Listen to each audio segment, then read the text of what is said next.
మా CR 15 unit లో third answer నేర్చుకోలే అంట, ఏడుస్తుంది.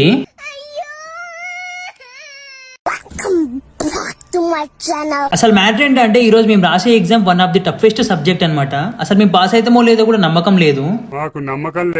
అందరు ఎగ్జామ్ ఎలా రాయాలని టెన్షన్ పడుతుంటే మా సిఆర్ మాత్రం 15 యూనిట్ లో థర్డ్ ఆన్సర్ నేర్చుకోలే అని ఏడుస్తుంది. పిక్చర్ల గురించి వెంటనే కానీ లైవ్ లో ఇదే చూడటం ఏంటో మామ ఈ టాపర్స్ అంతా ఇంతేనేమో మరి. వీడు ఎగ్జామ్ సింపుల్ గా పాస్ అవుతా అని సంపూర్ణేష్ బాబు రేంజ్ లో ఎలివేషన్లు ఇస్తున్నాడు. కానీ ఎగ్జామ్ అయిపోయాక తెలిసింది వీడి పరిస్థితి ఏంటో. నవ్వు ఆపుకుంటున్నావు కదరా. లాస్ట్ వీడియోలో మా జిమ్నారాజ్ ని ట్రోల్ చేసినందుకు నన్ను వీడియో తీయట్లేదు, నా మీద సీరియస్ అవుతున్నాడు. పాపం ఫీల్ అయినట్టున్నారు. ఎగ్జామ్ అయితే అయిపోయింది. 3 అవర్స్ పెద్ద సాహసమే చేశా పాస్ అవ్వడానికి. వీడు ఎగ్జామ్ మంచి రాయాలని ఏడుస్తున్నాడు. వీడు మాత్రం ఎగ్జామ్ పాస్ అయితే 3 కొబ్బరికాయలు కొడతా అంటున్నాడు.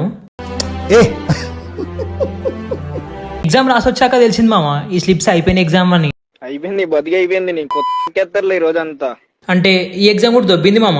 ఈ రోజు కుదరలేదప్పా, రేపు నీ పని ఖచ్చితంగా పూర్తి చేస్తా. నెక్స్ట్ ఎగ్జామ్ చూసుకుందాం. వెళ్లే ముందు లైక్ అండ్ సబ్స్క్రైబ్ చేసుకో మామ.